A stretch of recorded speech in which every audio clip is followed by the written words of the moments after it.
now come to the backbench debate on International Men's Day.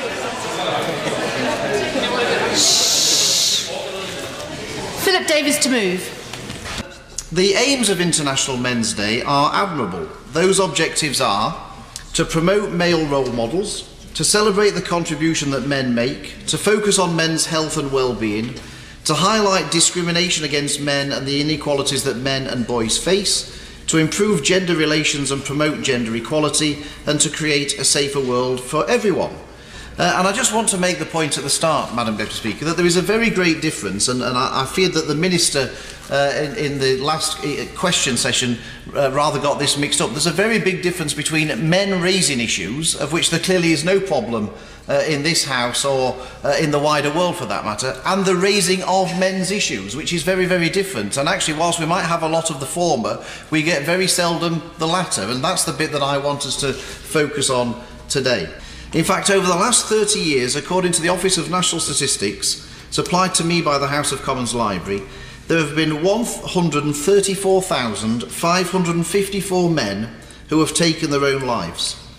And what was the government's recent policy announcement to spend another £20 million, not on providing spaces for domestic violence victims generally, but specifically for female victims of domestic violence? And I've got to say to the government, they must not forget male victims of domestic violence either. They must provide suitable funding for them too, because they are getting forgotten about. As he says, in some cases it's perfectly right that the father is denied access to the children for their behaviour, but in many cases it isn't.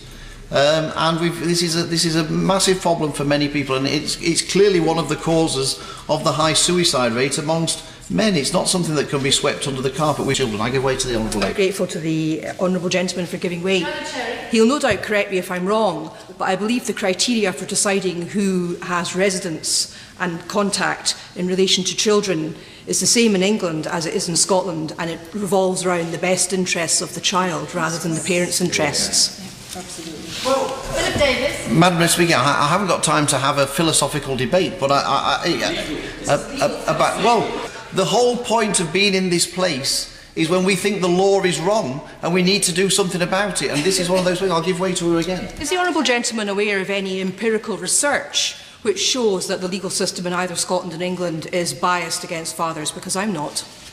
Well, Philip Davies. I think all I can say, Madam Deputy Speaker, the Honourable Lady is trying to pretend that there isn't an issue. I urge her to read the House of Commons Library briefing, which she clearly hasn't read, so perhaps she might do us the courtesy of reading it before she... And the point that I'm not giving way to the Honourable Lady again. All I can say is if she doesn't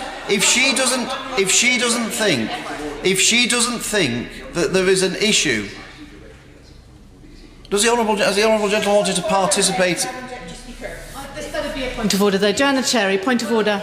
Order for the Honourable Gentleman to suggest that I haven't read a briefing when I asked him a question as to whether he is aware of any empirical research to back up the assertion that he's making. He instead throws it back onto me and suggests that I have done something wrong. Is that in order?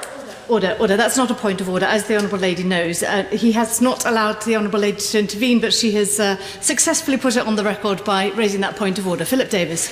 I'm very grateful, Madam Speaker. I did allow the Honourable Lady to intervene twice. It was a shame that in both of those interventions she had nothing to say about actually looking after the interests of fathers, the rights of men, but tried to make this some kind of gender-bashing exercise, which did her no credit whatsoever. And if she doesn't think, all I can say, Madam Deputy Speaker, is if she doesn't think that fathers have problem getting access to their children, sometimes unfairly, if that's her contention, all I can suggest is, if that is her suggestion, all I can suggest is she gets out more. Perhaps she might get out more in her own constituency. With regard to injustice for fathers, I just should say that Erin Pizzey, who was the founder of the first UK Women's Refuge, she said, there are a lot of reasons why fathers are not with their children, not least that women won't let them. And the Minister, the Honourable Member for Crewe and Nantwich, said when putting forward legislation in 2014, the Honourable Lady wanted some evidence, she can't even be bothered to listen to it now, said we recognise that the court should already take account of the importance of a child's relationship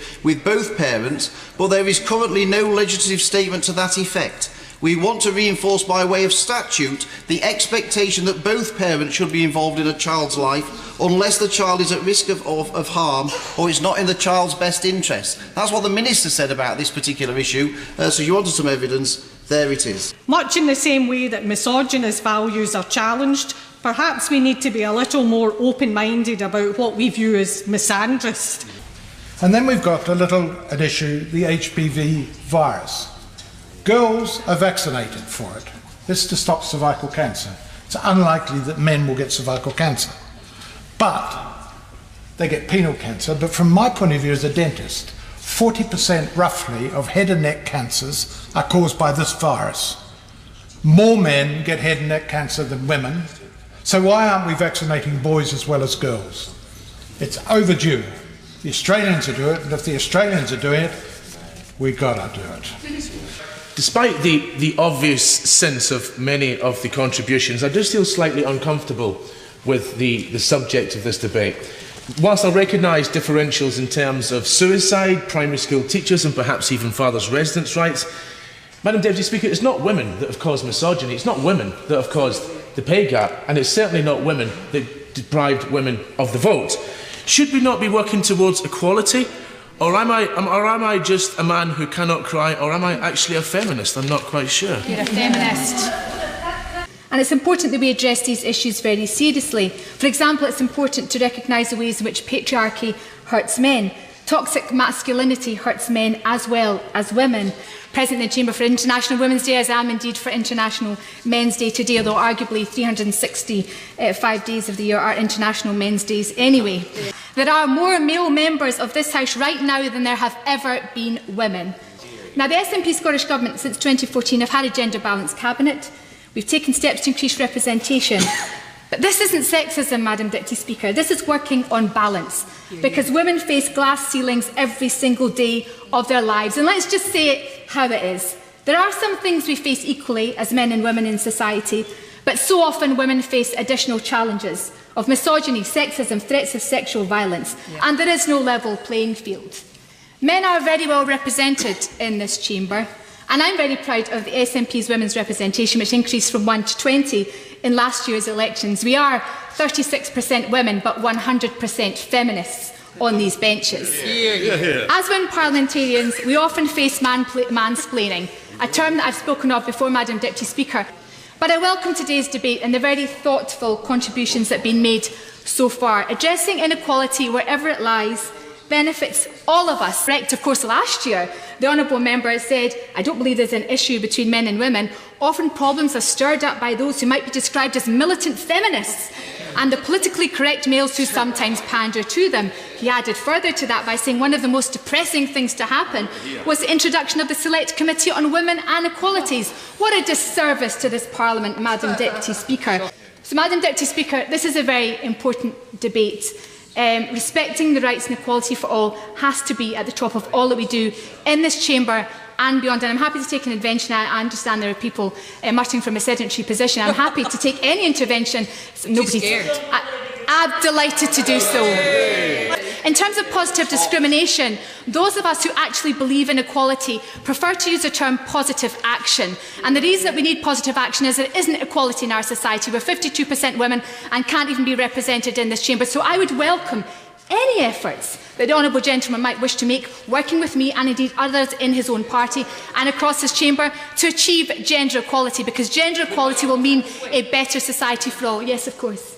I thank my honourable friend, and she's making some excellent points. And would she agree with me, and I say this as the youngest male in this place, that men of quality do not fear equality for others? Well, I again welcome an excellent intervention from the youngest male Member of Parliament. And let the youngest male Member of Parliament be an example to us all that we can indeed fill these benches with men like my honourable friend who believe in equality and believe and accept the fact that we don't have a level playing field. So I welcome today's debate. Very many and important issues have been discussed. But let us not allow that to overshadow or overtake the very real and accepted work that has to be done in this chamber and across society to achieve equality for all. Equality without hypocrisy, but equality because it's better for society for everybody. We on these benches welcome this opportunity to seriously discuss this and all other matters relating to the health and well-being of men and indeed boys. The fact that there are currently more male MPs in this House, in this current Parliament, than there have ever been female MPs elected illustrates that there is still such a long way to go.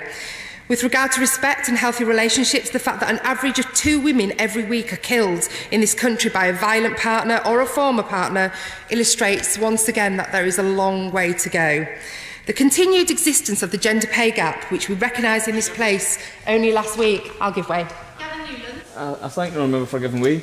Does she agree we're doing a disservice to men to not address our shortcomings during this debate, given that men still perpetrate around 80% of all domestic violence, and as we approach the International Day for Elimination of Violence Against Women, would you join me in calling on all male MPs to make the White Ribbon Pledge and pledge never to commit, condone or remain silent about men's violence against women in all its forms? I thank the Honourable Member for his contribution, and I am happy to join him in that pledge. The White Ribbon campaign do some absolutely wonderful work, and indeed they do that in many, many schools as well. So I'm very, very proud to support their initiative.